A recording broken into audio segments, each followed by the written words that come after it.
Nous revoici pour une nouvelle édition de nos communications, de nos émissions de l'école du village. Aujourd'hui, après avoir parlé, n'est-ce pas, des types de personnes, des types d'êtres humains, déjà des catégories de gens qu'on trouve au village, comme les gens du peuple, comme les gens du savoir, comme les gens du pouvoir, comme les gens des avoirs ou de l'avoir, les gens du devoir ou les gens de secours. Nous avons parlé des éléments primordiaux, des éléments cosmiques de notre environnement. Nous allons dans cette série de 5 mystères parler cette fois aussi simplement des 5 mystères de la vie sur Terre, de la vie de l'être humain. Nous avons choisi, n'est-ce pas, nous inscrivant toujours dans notre modélisation à 5, dans notre modélisation manuelle, d'évoquer 5 éléments qui ont 5 moments, 5 phénomènes de la vie qui sont tout de même entourés de mystères. Alors, le premier élément, un peu tout comme le premier pilier, tout comme le premier sacrement, nous renvoie toujours à la venue au monde, lorsque quelqu'un vient au monde. La naissance. La naissance, c'est un mystère de la vie. Dans les traditions, lorsque un enfant va naître, évidemment, l'enfant doit être porté par une mère. Et le phénomène qui arrive pour que l'enfant soit présent dans le ventre de la mère est un phénomène tout de même mystérieux, qui relève de la volonté et d'un acte divin. Et donc pour parler de la situation d'une femme qui porte un enfant, on dit cette femme a été ointe. L'annonce de cette situation, c'est que la femme a été ointe, elle a été touchée par Dieu. Cette femme a été ointe, elle porte le fruit de Dieu, le fruit de la création, le fruit du Créateur. Quand bien même on peut imaginer que pour qu'une femme soit enceinte, il faut qu'il y ait un homme, il faut qu'il y ait une famille. Évidemment, c'est la volonté de Dieu qui fait porter un enfant. Pour preuve, une femme peut ne pas être en mariage et porter un enfant. Une femme peut être encore tout enfant et porter un enfant. Il y a tout un mystère. Et il arrive qu'une personne qui est même en mariage ait des difficultés à porter un enfant. C'est parce que les mystères de la conception, les mystères de la grossesse et les mystères de la naissance sont insondables. C'est la volonté de Dieu qui se manifeste dans tout le phénomène, dans tout l'acte de naissance, dans tout phénomène, n'est-ce pas, de naissance, d'accouchement, de conception jusqu'à l'accouchement. Et quand on parle de naissance, on a l'habitude de penser directement à l'accouchement. Alors, on imagine que d'ailleurs pour l'accouchement, pour accompagner une femme à l'accouchement, on parle des sages-femmes. Il y a des femmes qui doivent être sages. Il y a autour de ce qui se passe pour l'accouchement d'un enfant quelque chose de très miraculeux, tout un mystère. Lorsqu'on annonce la naissance de l'enfant, on accourt pour regarder l'enfant. Et lorsqu'on voit un enfant, on regarde un être assez gros, déjà vivant, qui ressemble aux autres, qui commence à faire des gestes, qui commence à demander, à chercher à téter, donc à se nourrir, qui respire, donc qui vit, qui fait des petits cris, qui fait des gestes, qui provoque donc la joie.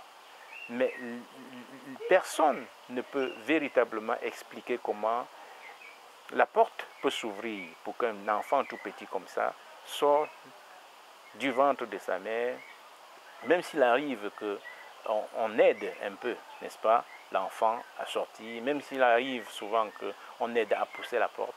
Mais la manière par laquelle la porte se referme aussi rapidement relève de tout un mystère. Tout ce qui s'est fait comme des mouvements de travail, comme des contractions, comme des chaleurs, comme tout ce qui s'est fait autour, qui ne sont connus que des femmes elles-mêmes et des sages femmes qui les accompagnent dans l'acte, dans l'accouchement, il y a tout un mystère. Et la venue donc au monde d'un enfant, c'est le premier mystère de la vie, c'est un miracle. La naissance, c'est un miracle. L'homme vient par miracle au monde. Même si chaque jour il y a les femmes qui accouchent, c'est autant de miracles. Ce sont les miracles de la création, ce sont les miracles de Dieu. C'est toujours entouré de mystères.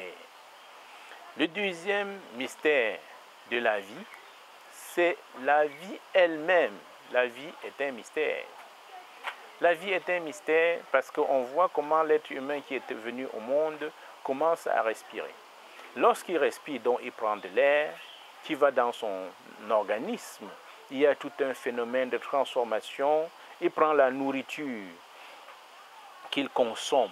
Il y a les appareils, il y a tout un ensemble de systèmes, un système très compliqué, plus compliqué que tous les ordinateurs inventés par l'être humain depuis que la technologie l'homme essaie d'innover et de faire des inventions, des révolutions.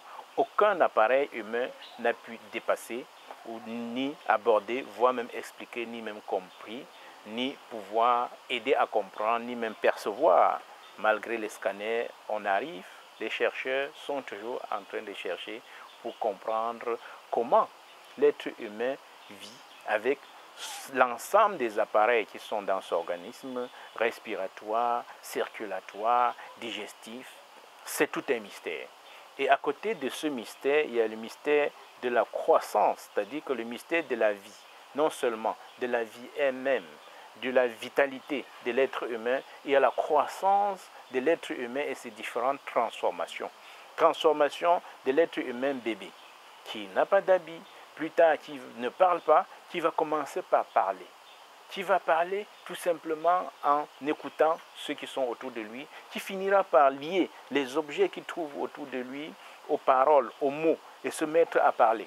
Sans que quelqu'un n'ait branché un appareil sur lui, c'est tout un mystère, le mystère de la croissance. Donc au village, on est émerveillé, n'est-ce pas, par ces mystères qui sont les mystères de la création, qui sont les mystères de la vie, tout comme la naissance, tout comme la vitalité de l'être humain lui-même, son fonctionnement, qui consomme, qui va rejeter, déféquer.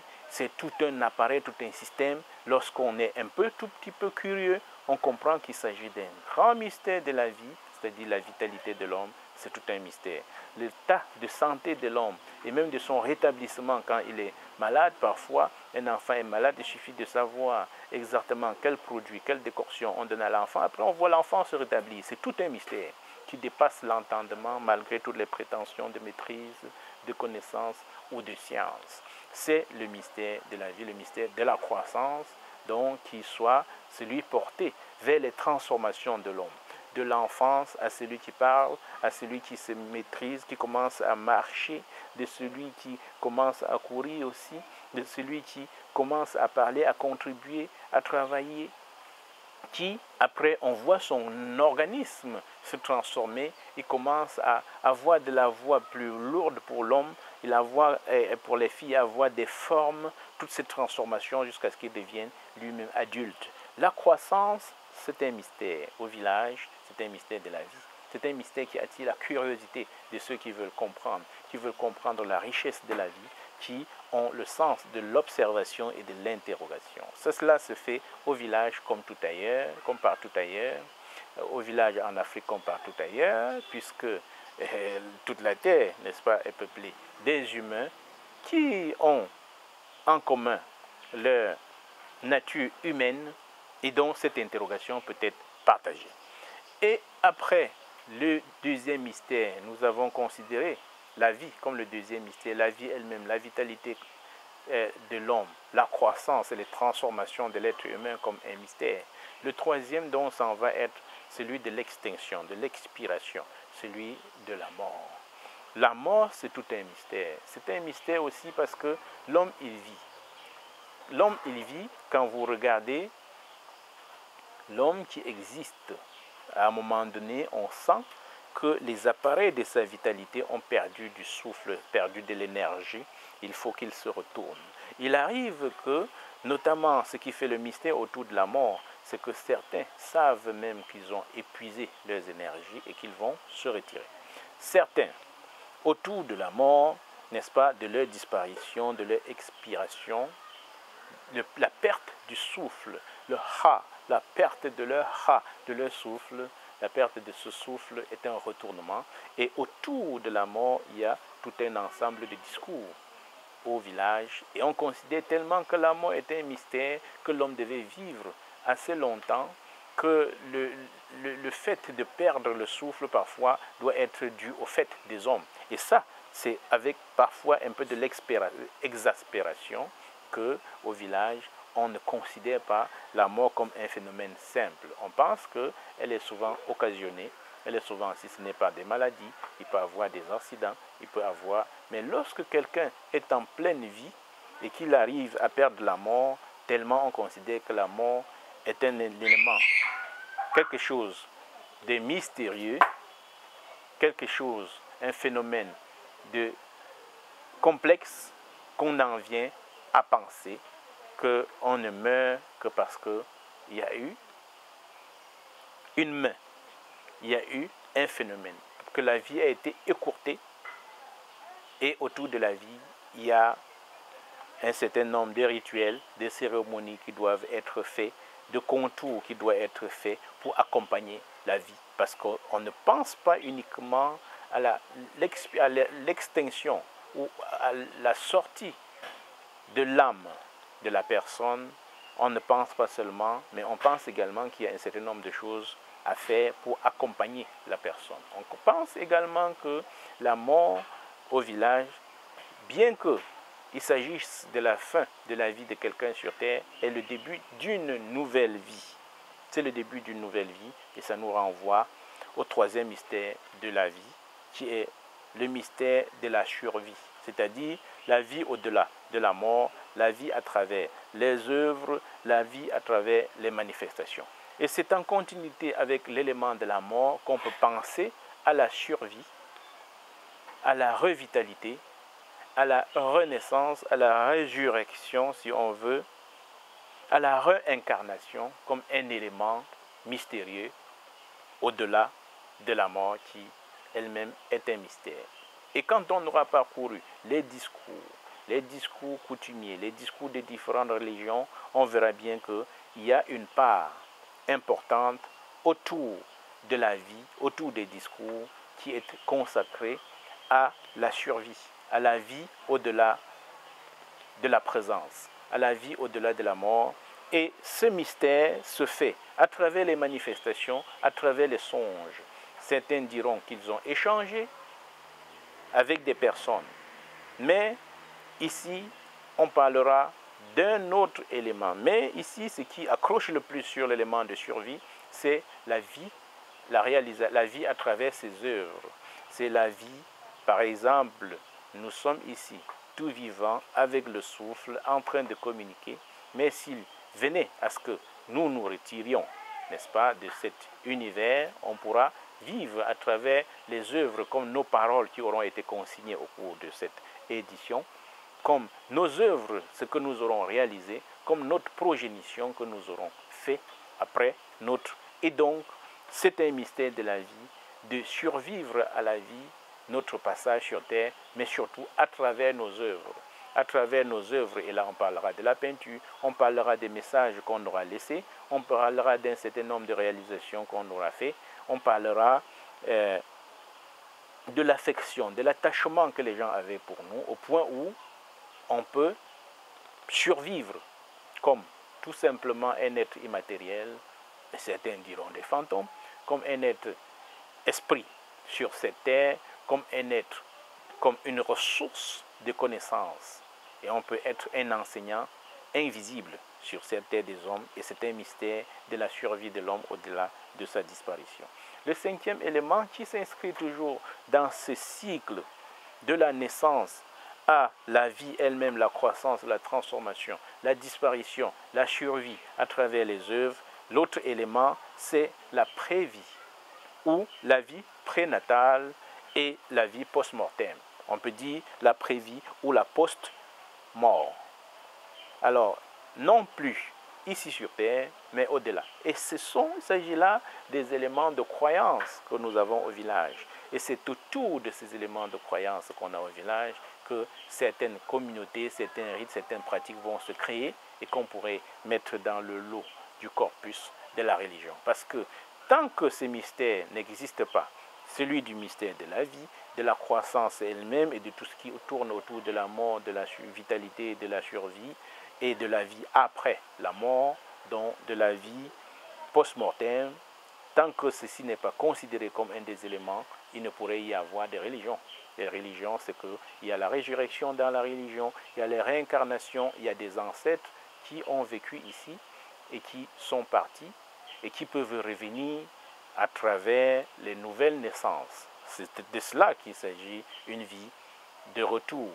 Il s'agit là de la survie. Et maintenant, lorsqu'on parle de la prévie ou de la post-vie, hors de notre univers, il s'agit là de toutes les conceptions du village qui portent sur la vie prénatale.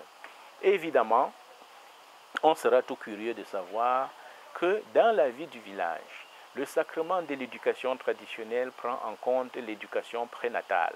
C'est dans le cadre de ce mystère qu'au village, on pense qu'il faut éduquer un enfant qui n'est pas encore né. Et là, on le fait au village. Il s'agit de l'éducation prénatale. Il s'agit de la vie, donc parce que l'être humain, avant de venir au monde, a d'abord vécu. Et c'est à ce niveau que nous avons eu à parler des hommes, des enfants de devoir. Les enfants de devoir et les enfants de secours sont des enfants qui parfois sont aspirés. C'est-à-dire ils sont aspirés par la volonté, n'est-ce pas, des gens qui vivent dans une communauté qui ont un certain nombre de difficultés et qui expriment à travers les prières, à travers les cris, à travers les chants aussi, et même les danses, à travers des conversations, à travers des messages répétitifs, des demandes, arrivent à faire venir un enfant qui est donc d'abord créé par ou constitué par le désir, par le amour de cet enfant, l'amour de la venue, n'est-ce pas, de cet enfant, eh bien, qui doit arriver et résoudre leurs problèmes. Donc l'enfant est désiré, l'enfant est voulu, l'enfant est éduqué. Il est éduqué avant même qu'il n'apparaisse dans la vie, avant qu'il ne soit accouché. Il est éduqué dans le ventre de sa mère. La personnalité d'un enfant peut être formée. Nous avons parlé des 5 catégories de personnes. Les enfants du peuple, les gens du savoir, du pouvoir, de la voix et du devoir. Mais ces enfants-là, lorsqu'un enfant n'est pas encore arrivé au monde, lorsqu'il est sur le chemin de la venue au monde, lorsqu'un couple se met ensemble, lorsqu'il y a eu un mariage, n'est-ce pas, pour donner la vie à un enfant, pour donner la vie à une famille, il est possible que le couple commence à éduquer l'enfant qu'ils auront, commence à émettre les vœux sur le type d'enfant qu'ils auront, commence, une fois que l'enfant est conçu, à éduquer l'enfant. Et le parent, dans les bonnes prédispositions, on peut commencer à parler à l'enfant, on peut commencer à écouter la voix à l'enfant, l'enfant peut commencer à apprendre même la langue, étant encore dans le ventre de sa mère. Et c'est un peu comme le coq qui chante pour signaler l'heure que bientôt nous allons arriver au terme de cette édition, parce que cet animal a été formé depuis le ventre de son existence, programmé pour annoncer le temps, programmé pour signaler un certain nombre de choses à partir des sens, mais à partir d'une horloge biologique. Alors, cette horloge peut être façonnée dans l'existence d'un enfant avant même qu'il ne soit né. On parle là de la vie prénatale, de la vie post-mortem. Ben, on aura constaté que dans cette édition des mystères de la vie, nous avons évité de couler, n'est-ce pas, sur les chantiers vulgaires, sur les chantiers populeux, très connus. On a voulu sélectionner un certain nombre d'éléments connus de tous, mais qui appellent à l'interrogation. Et pour approfondir chaque élément, on pourra le faire dans le cadre de cours bien plus précis pour comment on peut faire une éducation prénatale, comment est-ce qu'on peut interpréter des messages qui viennent des êtres de survie. Eh bien, ça, c'est une autre dimension de la dimension initiatique au supérieur. Nous nous sommes contentés d'évoquer quelques mystères de la vie terrestre ici. Il s'agissait donc du mystère de la naissance, de la venue au monde, du mystère de la vie elle-même, notamment avec la croissance l'adaptation à la vie, l'intégration à la société, les transformations qu'on connaît donc de la vie d'enfance, adolescence, de la vieillesse.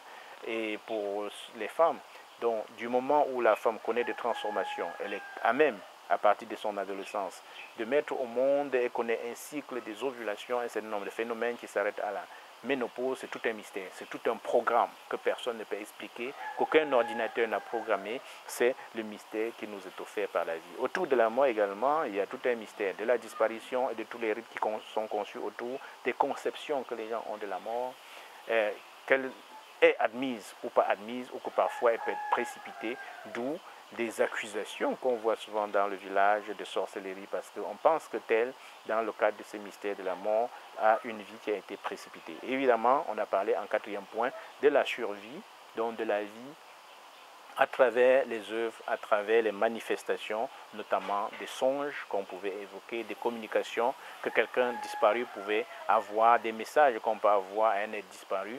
Et c'est à ce moment qu'on verra le fondement du culte des ancêtres, le culte des disparus, parce qu'on croit à leur existence. Évidemment, le dernier, qui est un peu le dernier tout de même, n'est-ce pas, mystère, est celui de la vie prénatale, que l'homme existe même avant qu'on ne le voie au monde, il existe même avant d'être conçu, il existe et peut être éduqué à partir du ventre de sa mère, avant même sa naissance, et puis il va vivre après sa mort comme un être qu'on peut convoquer, comme ancêtre, qu'on peut convoquer, comme entité, comme esprit, et ça, pour le développement, ça ne peut être que dans un autre cadre, une autre édition. Donc, vous aurez aimé cette édition, comme pour les précédentes, vous les partagez, posez vos propres questions, suscitez, n'est-ce pas, d'autres sujets, et bien voilà, à la prochaine édition de nos communications à l'école du village.